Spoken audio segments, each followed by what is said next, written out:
कि पाकिस्तानी आर्मी का मोटो क्या है? ईमान तकवा जिहाद फी सबीलिल्लाह। That is the motto of the Pakistan army. They say that we have been created to do जिहाद अगेंस्ट इंडिया। वो खुद कह रहे हैं, आसिम मुनीर खुद कह रहा है। हम लोग कह रहे हैं नहीं, उसका ये मतलब नहीं था। इंडिया पाकिस्तान को डिस्कशन करनी चाहिए, डायलॉग करना चाहिए, कोई आपस में इंटेलिजेंस शेयरिंग करनी चाहिए।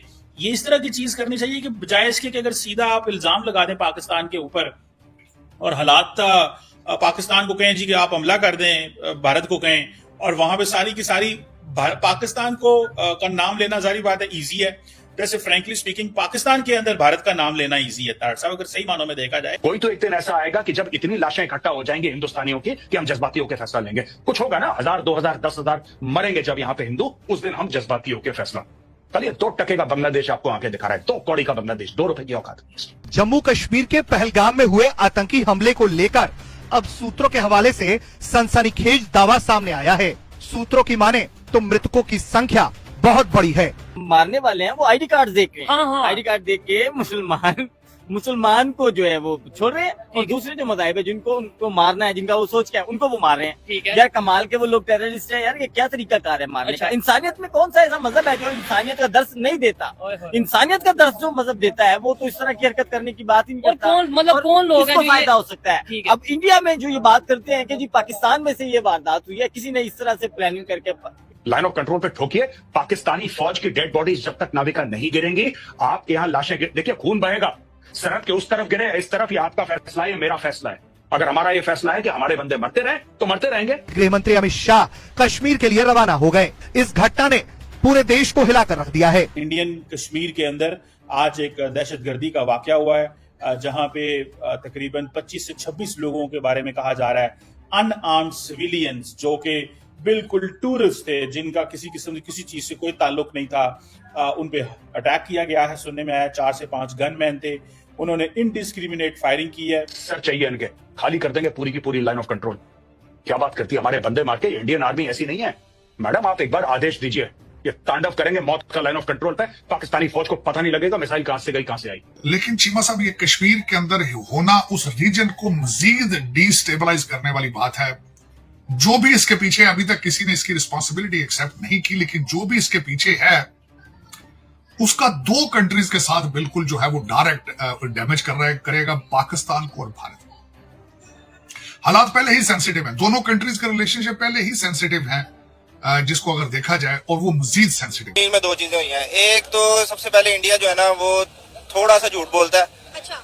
इस बार भी उसने ऐसे किया, आर्टिकल 370 खत्म करके उसने बीच में इंडियंस जो हैं उनको देना शुरू कर दिया, डोमिसाइल रिहाइश दे रहे हैं, वहां पे ज्यादा से ज्यादा हिंदुओं को बसा रहे हैं ताकि कश्मीरी अपनी जदोजहद ना कर सके। अच्छा।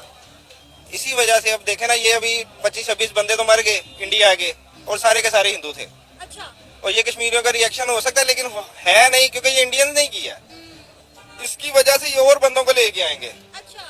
हाँ जी, ये कश्मीर के। आपको लग रहा है ये कश्मीरियों का रिएक्शन है जो इन्होंने 83,000 हिंदुओं को डोमिसाइल दिए, उसका रिएक्शन है? हो सकता है रिएक्शन हो, ये भी हो सकता है कि ये इंडियंस ने खुद किया हो, क्योंकि आपको पता है कि इंडिया की पॉलिटिक्स हमेशा जो है ना वो लाशों के ऊपर हुई है। इधर भी आईडी कार्ड देख के अटैक किया। जम्मू कश्मीर के पहलगाम के अंदर जितने भी टूरिस्ट आए थे, अटैकर ने बकायदा तौर पे उनके आईडी कार्ड चेक किए हैं। देखिए जी, असल में बात यह है कि यहाँ पर भी एक कौम जो जिसके साथ कुछ गलत हो रहा होता है तो वो फिर जो वहाँ से प्रिविलेज कौम है उसको अपने जो इनके साथ मसाइल है उसका मुआरत इल्ज़ाम ठहराता है। जैसे फॉर एग्जांपल अगर हम यहाँ पर देखें तो बलूचिस्तान में जो हो रहा है तो वहाँ के लोग समझते हैं कि हमारी जितनी भी फैसिलिटीज है, जितने भी रिसोर्सेज है, उनको यूज करके पंजाब लेके जाया जाता है, और पंजाब वाले फिर उस पे फैक्ट्रीज बनाते हैं, और उसके उन्हीं फैक्ट्री से जो आमदन आता है उसको डिफेंस पे लगा के हमारे खिलाफ एक्शन लिया जाता है। और इसी तरीके से ये सिर्फ अखबारी हद तक, ये जो अखबारी हद तक है ना चीजें चीमा साहब, कि फौरन रा का फौरन ISI को उसमें ले आना, ये सिर्फ पब्लिक ओपिनियन की हद तक नहीं है, बड़ा सेंसिटिव मैटर है। मैं इसका क्या बताऊं, दोनों तरफ से नफरतें चीमा साहब, खासकर इस लेवल के ऊपर पीपल टू पीपल चीजें नहीं है। मैंने हमेशा चीमा साहब हमेशा कहा, बुरे लोग हर सोसाइटी, हर रिलीजन, हर कम्युनिटी के अंदर मौजूद है, और अच्छे लोग भी मौजूद हैं। मैंने आपको जिस तरह अभी अर्ज किया कि मुझे तो अभी भारत से आए हुए 1 हफ्ता भी नहीं हुआ है, 10 दिन पहले मैं भारत में था। मुझे आज तक भारत जाके ये महसूस नहीं हुआ कि I am on a foreign land, या मुझे कोई नफरत मिली हो कहीं से, मुझे किसी ने कहा हो कि तुम पाकिस्तानी हो, या क्यों आए हो। आज तक ऐसी बात नहीं। ये खासकर चीज है चीमा साहब। मैं 2 रिक्वेस्ट करना चाहूंगा। एक तो पाकिस्तान को चाहिए कि इस एक्ट को भरपूर तरीके से कंडेम करे, की थी कि हमने आवाज तो उठानी यार, कोई तो बात करेगा ना यार। ठीक है। अपने मफाद की खातिर यहाँ पे आदमी अपने कवानीन को तब्दील कर लेते हैं। अच्छा, अपने मफाद की खातिर पाकिस्तान में आदमी पता नहीं क्या क्या कुछ कर लेता है यार।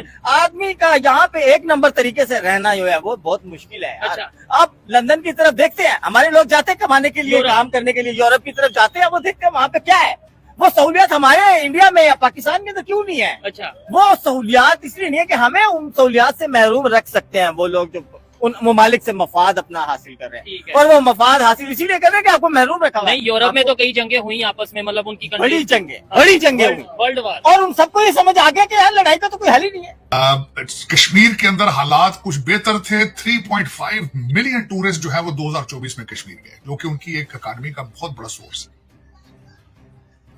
लेकिन देखा जाए, अब पता नहीं क्या लोग इसमें से क्या निकालना चाहते हैं। जो आज बच्चे आज यतीम हो गए हैं, जो औरतें बेवा हो गई हैं, जिन माओं के बच्चे मारे गए हैं, और इस चीज से हासिल क्या है? कोई हासिल नहीं इसमें। आज उमर अब्दुल्ला साहब ने भी, सीएम साहब हैं, उन्होंने भी इसको कंडेम किया है।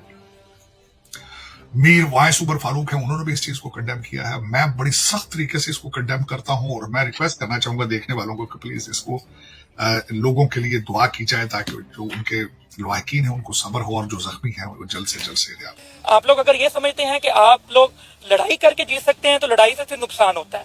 तो सबसे पहले तो आपको बैठ के देखना पड़ेगा जितने भी स्टेक होल्डर्स हैं कि अवाम की क्या मर्जी है, अवाम की राय क्या है। अगर उनकी राय किसी भी मुल्क की तरफ हो, कोई भी वो उनकी जो हक है वो उसके बारे में बात करना चाहते हो तो उस पर जरूर अमल करना चाहिए। इंडिया तो कहता है कि जब हमने कश्मीर से 2019 में आर्टिकल 370 रिमूव किया था, उसके बाद से कश्मीर में हमने बड़ी डेवलपमेंट की और कश्मीर के हालात बड़े नॉर्मल हो गए हैं। फिर अभी एक बार फिर से कश्मीर में दहशतगर्दी क्यों परवान चढ़ रही है?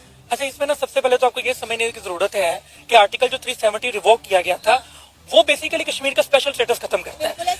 बेसिकली आप सबसे पहले तो रूट कॉज को ही खत्म कर रहे हो ना। आपको यूनाइटेड नेशन ने बाउंड किया है, आपको इंटरनेशनल कम्युनिटी ने बाउंड किया, इवन पाकिस्तान स्टिल आजाद कश्मीर को, गिलगित बल्चिस्तान को एक स्पेशल स्टेटस के अंडर प्रोसीड करता है। तो जब आप आपका स्पेशल स्टेटस खत्म करने की कोशिश करेंगे which is itself illegal thing. और ऐसे हाथ काट के देखे ना, कौन है मुसलमान, कौन है हिंदू, कौन है कोई गैर मजहब आदमी, इंसान है सारे। एक ही लाल रंग का ब्लड निकलता है, कौन सा कोई व्हाइट कलर का खून देखा किसी आदमी का, किसी गैर मजहब का? एक जैसा खून है सबका। तो इंसानियत हम सबके ऊपर जो है वो मुसल्लत है। हमने इंसानियत का जो है ना वो 10 एक दूसरे को देना है। और ये इंसानियत के दुश्मन जो ये लोग है ना, ये एक दूसरे के अंदर हमारे अंदर तजाद पैदा करने वाली जो बातें हैं ये करते हैं। यूरोप में तो कई जंगें हुई आपस में, मतलब उनकी बड़ी जंगे हुई वर्ल्ड वार। और उन सबको ये समझ आ गया कि यार लड़ाई का तो कोई हल ही नहीं है। तो दोस्तों